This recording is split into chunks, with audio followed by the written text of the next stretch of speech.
इस बार रूही को रोकने कोई इंसान नहीं। जब रूही घर छोड़ने ही वाली थी, तभी उसके माँ का सिंदूर चमक उठता है। यह देखकर सब हैरान रह जाते हैं, क्योंकि इस बार उसे रोकने कोई इंसान नहीं बल्कि खुद भगवान सामने आते हैं। ऐसे में जब रूही भारी कदमों से घर छोड़कर जाने लगती है तो पूरे घर में सन्नाटा छा जाता है। उसकी आंखों में बीते जख्मों की नमी है और दिल में वही पुरानी यादें जो आज भी उसे चैन से जीने नहीं देती। तभी अचानक समर रूही के सामने आकर हाथ जोड़ लेता है। उसकी आंखों में सच्चाई और आवाज में टूटता हुआ भरोसा साफ झलकता है। वह कांपती आवाज में कहता है कि प्लीज भाभी, आप हम सबको छोड़कर इस घर से मत जाइए। यह घर आपके बिना अधूरा हो जाएगा। समर की बातें रूही के दिल को छूती जरूर है, लेकिन वो अपने दर्द को भूल नहीं पाती। वो जानती है कि वादे पहले भी किए गए थे और टूटे भी थे।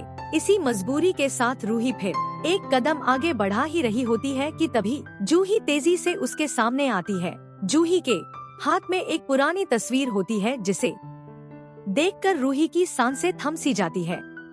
जूही रूही को तस्वीर दिखाते हुए भावुक होकर कहती है कि तुम्हें माँ की कसम है रूही, इस घर से बाहर कदम मत रखना। यह तस्वीर सिर्फ याद नहीं बल्कि इस घर से तुम्हारा रिश्ता है। रूही की आंखों के सामने माँ का चेहरा घूम जाता है और उसका दिल अंदर ही अंदर टूटने लगता है। इतने में वही इंसान जिसकी बातों का इंतजार रूही हर पल हर लम्हे से कर रही थी, आखिरकार नहर भी आगे बढ़ता है और रूही का रास्ता रोक लेता है।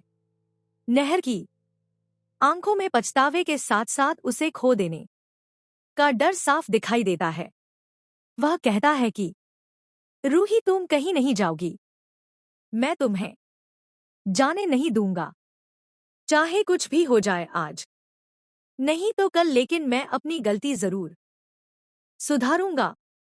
नहर की यह बातें रूही को अंदर तक हिला देती है और उसके कदम वहीं रुक जाते हैं। लेकिन दूसरी तरफ दादी को यह सब बिल्कुल भी अच्छा नहीं लगता। उनके चेहरे पर नाराजगी और आंखों में जलन साफ दिखती है।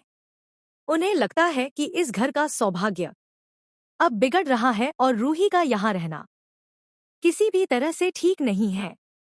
दादी माँ